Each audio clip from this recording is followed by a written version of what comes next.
Now when all the Amorite kings west of the Jordan and all the Canaanite kings along the coast heard how the Lord had dried up the Jordan before the Israelites until they had crossed over, their hearts melted in fear, and they no longer had the courage to face the Israelites. At that time the Lord said to Joshua, "Make flint knives and circumcise the Israelites again." So Joshua made flint knives and circumcised the Israelites at Gibeath Haraloth. Now this is why he did so. All those who came out of Egypt, all the men of military age, died in the wilderness on the way after leaving Egypt.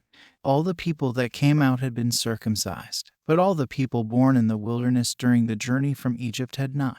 The Israelites had moved about in the wilderness 40 years until all the men who were of military age when they left Egypt had died, since they had not obeyed the Lord. For the Lord had sworn to them that they would not see the land he had solemnly promised their ancestors to give us, a land flowing with milk and honey. So he raised up their sons in their place, and these were the ones Joshua circumcised. They were still uncircumcised because they had not been circumcised on the way. And after the whole nation had been circumcised, they remained where they were in camp until they were healed. Then the Lord said to Joshua, "Today I have rolled away the reproach of Egypt from you." So the place has been called Gilgal to this day. On the evening of the 14th day of the month, while camped at Gilgal on the plains of Jericho, the Israelites celebrated the Passover. The day after the Passover, that very day, they ate some of the produce of the land, unleavened bread and roasted grain.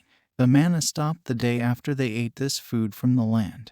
There was no longer any manna for the Israelites, but that year they ate the produce of Canaan. 6. Now the gates of Jericho were securely barred because of the Israelites. No one went out and no one came in. Then the Lord said to Joshua, "See, I have delivered Jericho into your hands, along with its king and its fighting men. March around the city once with all the armed men.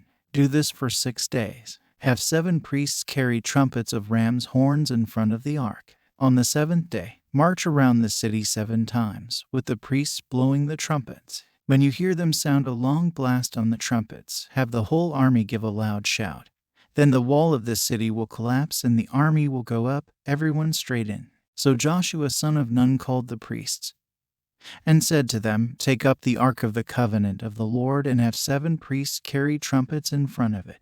And he ordered the army, "Advance, march around the city, with an armed guard going ahead of the ark of the Lord." When Joshua had spoken to the people, the 7 priests carrying the 7 trumpets before the Lord went forward, blowing their trumpets, and the ark of the Lord's covenant followed them. The armed guard marched ahead of the priests who blew the trumpets, and the rear guard followed the ark. All this time the trumpets were sounding. But Joshua had commanded the army, "Do not give a war cry, do not raise your voices, do not say a word until the day I tell you to shout. Then shout." So he had the ark of the Lord carried around the city, circling it once. Then the army returned to camp and spent the night there. Joshua got up early the next morning, and the priests took up the ark of the Lord.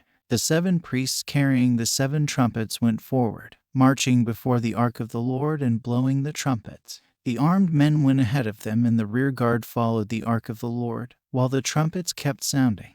So on the 2nd day they marched around the city once and returned to the camp. They did this for 6 days. On the 7th day, they got up at daybreak and marched around the city 7 times in the same manner, except that on that day they circled the city 7 times. The 7th time around, when the priest sounded the trumpet blast, Joshua commanded the army, "Shout, for the Lord has given you the city. The city and all that is in it are to be devoted to the Lord. Only Rahab the prostitute and all who are with her in her house shall be spared, because she hid the spies we sent. But keep away from the devoted things, so that you will not bring about your own destruction by taking any of them. Otherwise you will make the camp of Israel liable to destruction and bring trouble on it.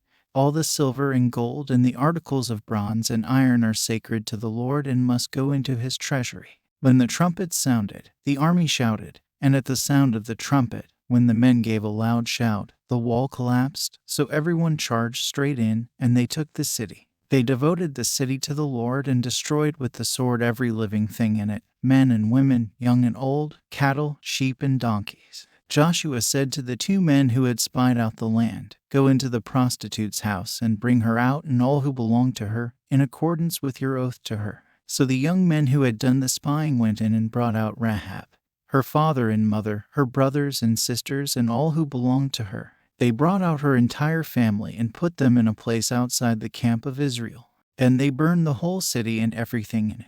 But they put the silver and gold and the articles of bronze and iron into the treasury of the Lord's house. But Joshua spared Rahab the prostitute, with her family and all who belonged to her, because she hid the men Joshua had sent as spies to Jericho, and she lives among the Israelites to this day. At that time Joshua pronounced this solemn oath: "Cursed before the Lord is the one who undertakes to rebuild this city, Jericho. At the cost of his firstborn son, he will lay its foundations. At the cost of his youngest, he will set up its gates." So the Lord was with Joshua, and his fame spread throughout the land.